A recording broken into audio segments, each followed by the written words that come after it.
What's up? It's your boy Hollywood, having Hollywood TV. This video, we're going to discuss the interview, the 2 hour and 45 minute, however long it was, Rap Radar interview with Drizzy Drake. To start the video off as far as the interview setting, I think right out the gate, I love that it was in Drake's house. That showed that he, welcomed someone into his home, but you automatically knew right out the gate that it was going to be somewhat of a controlled interview. Because you're in his house. So if you're in his house, I'm sure, they got spoken to in the beginning. Just don't ask me this, don't ask about this person or what have you. Even though he did reveal some things that we did not know.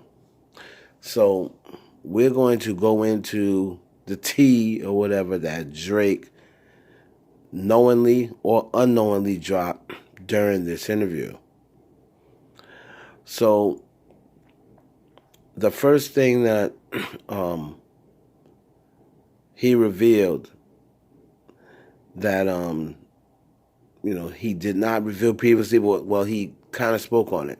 I don't know whether it was the first thing he revealed, but one thing noticed when he did the interview a couple of years ago, before him and Meek made up, and he went into the back-to-back story.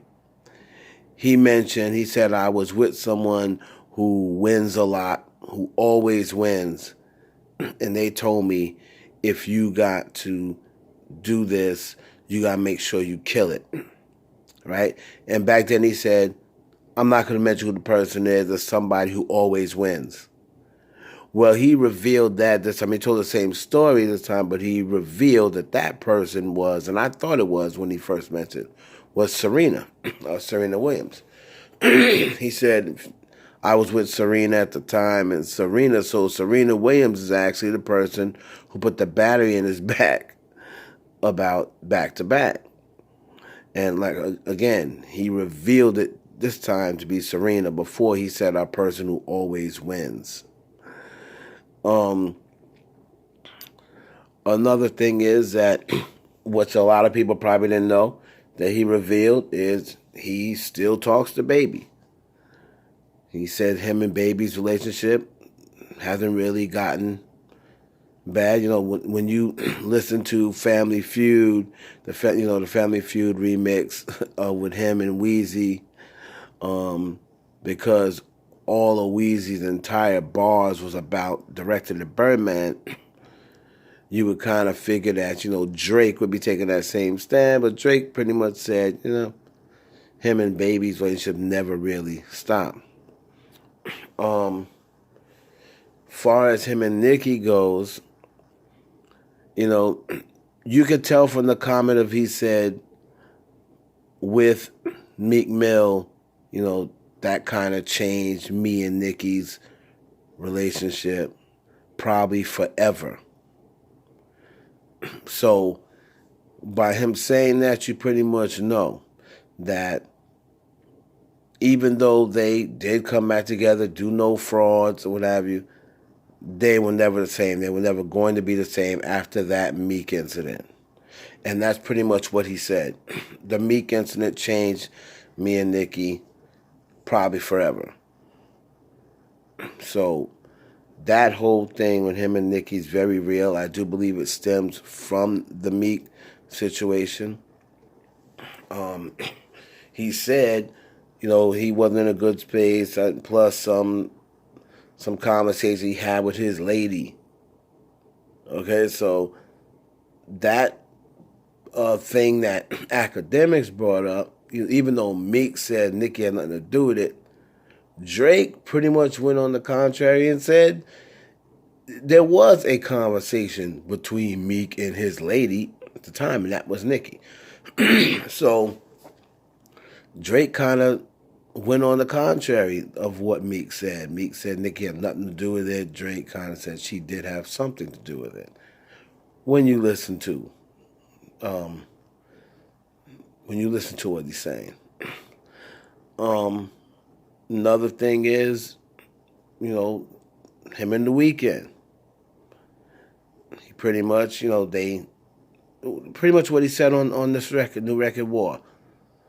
They had to fix things, and hopefully they'll still get that OVO XO link up. So basically, family six things they got to fix. They're going to fix them. A lot of things he have to apologize for, he said. So that rumor about Bella Hadid and these personal things, they pretty much could be true. And I did hear it was a real thing, even though he's not going to go into that. He's not going to reveal that, but that's probably a real thing. Rihanna situation.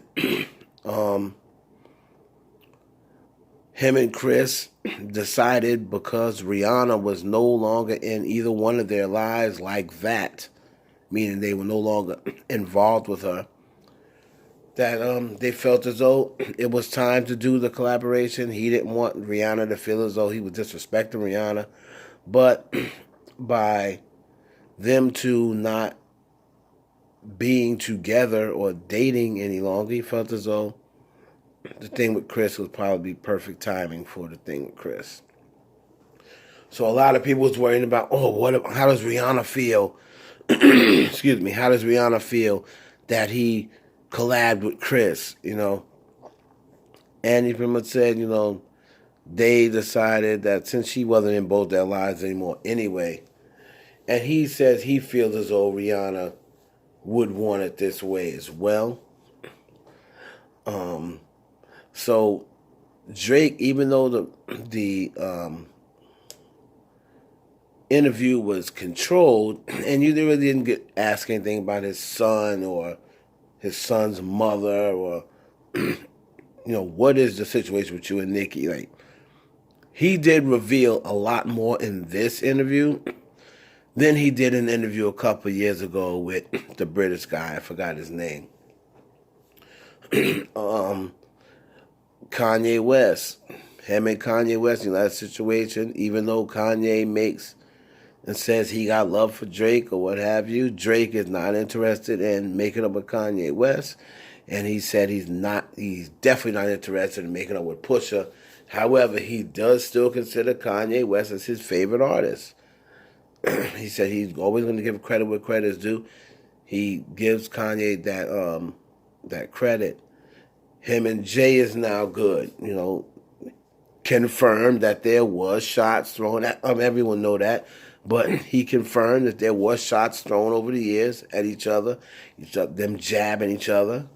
I guess he thought that, Survival, was the record that, the last record that summed up, he said that was a real situation with him and Jay, the record Survival. So Drake is revealed a lot of tea in this interview and a lot of confirmations that, we've been telling you over the years. And he pretty much confirmed everything that we told you were beefs, that we told you were shots. We told you all these were shots. We told you he was taking shots at Kanye West in Sicko Mode. We told you that, where Kanye was taking shots at him. We told you what he felt about Pusha T. We told you him and Weeknd wasn't really dipping like they used to. Nicki, same thing. Him and Nicki's not talking. Russ, he would have mentioned him and Nicki's no longer talking. He also stated the thing about he reinstated that he no longer wanted to rap. He felt as though Pusha T crossed the line.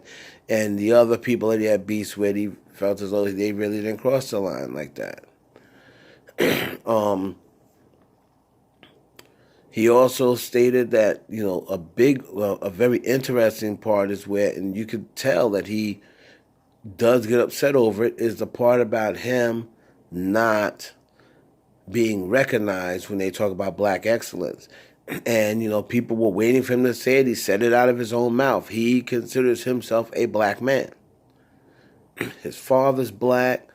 He considers himself a black man. And he said it does bother him when people don't give him his proper due as a black artist, and he doesn't feel as though people say, oh man, black excellence, when he gets artist of the decade. He also stated that, things does bother him. It really depends on what they say. Things do bother him on social media.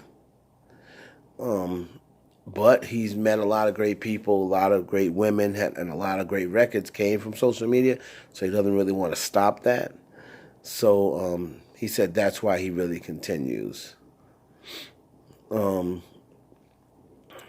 main thing I want to say about this interview, and I'll end part one with this. Elliott Wilson, man. This is a Drake interview. Could you please stop mentioning Jay-Z for 5 minutes? Every other question, Hove, it's another. Hove, he came in the door talking about, it's like you're celebrating Hove's birthday. Really? No, I'm celebrating my birthday, if anything. Like, why would he still be celebrating Hove's birthday? It's like every year, like Jay-Z. Man, get off Jay-Z's planners, Elliott Wilson. The Jay-Z interviews, you don't ask Jay-Z no questions that could be deemed as, questions people want to know, anything like that. You make sure you don't ask Jay nothing that's going to make him even a tad bit uncomfortable. You went all back with Drake, the back-to-back, and the ghostwriting situation, and he's already, addressed that years ago. Him and Meek done made up, and you're still talking about the back-to-back situation. And he answered the question fine. But Elliott won't do that to Jay. I mean, this is a Drake interview, man. Stop talking about Jay-Z so much, man. Get off his nuts. That's the first half of the Drizzy Drake 2.5 hour interview. A lot of tea revealed, man. Drake, I love Drake, and he did a great job in this interview, and he was, he was humble, man. He was sincere, He was relatable. He was funny. So, great job. Shout out to Drizzy Drake. It's your boy, Heaven Hollywood TV.